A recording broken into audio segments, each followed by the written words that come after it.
Hey everyone, it's time for this week's episode of Good Morning Cortland, where we recap the week's top stories. A town of Pitcher teen remains in critical condition this morning after his car struck a utility pole Wednesday night on Lower Cincinnatus Road. 19-year-old Tyler Bard, who resides in Plymouth, was driving north when he lost control of his 2005 Nissan Sentra near the intersection of Baldwin Corners Road. Bard crossed over the other lane of traffic and struck the pole with the back passenger side of his sedan. No other vehicles were involved, and he had no passengers.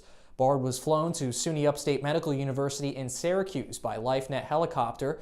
Speeding and poor road conditions appear to have contributed to the accident, but the investigation is ongoing from the Cortland County Sheriff's Office. A SUNY Cortland swimmer preparing to compete in the NCAA Division III Championships in North Carolina is hitting an unexpected obstacle in her journey. 3 years ago, New York Governor Andrew Cuomo passed a law that banned all state-sponsored travel to North Carolina in response to that state's passage of a law that requires those who identify as transgender to use public restrooms that correspond with their sex at birth. For junior Kelly Davey, that means she and her coach Brian Tobin will be staying in Danville, Virginia, near the North Carolina border, about an hour's drive from Greensboro. But Davey says she's taking it all in stride.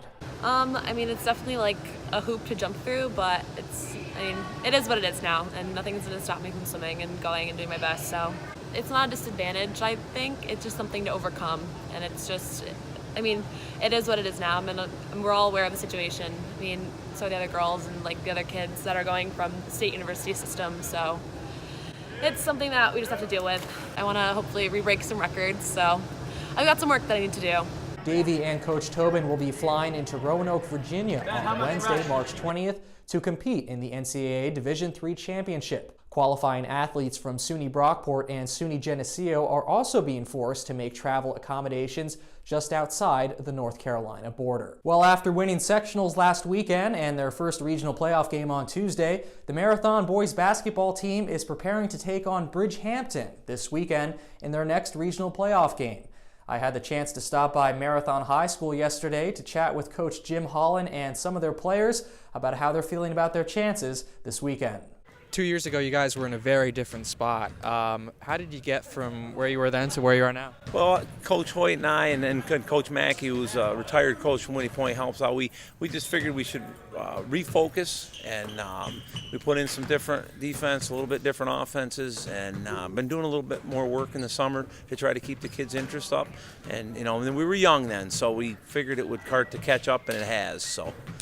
It's been fun. Some of them take it a little bit more seriously than others, but overall, we just have a good time and really enjoy being together and playing as a team. Years ago, you were freshmen, you guys were in a very different position. How did you get from where you were there to where you are now?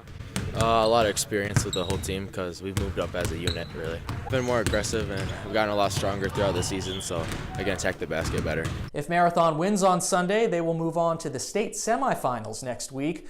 We'll be at the game on Sunday. Tip-off is at 7:45, and we'll be live tweeting score updates from the game. Well, that does it for this week's episode. Be sure to subscribe to our YouTube channel. You can also follow us on Facebook, Twitter, and Instagram for updates on what's happening in the Cortland community. And as always, visit cortlandvoice.com for the latest top stories. We'll see you next week.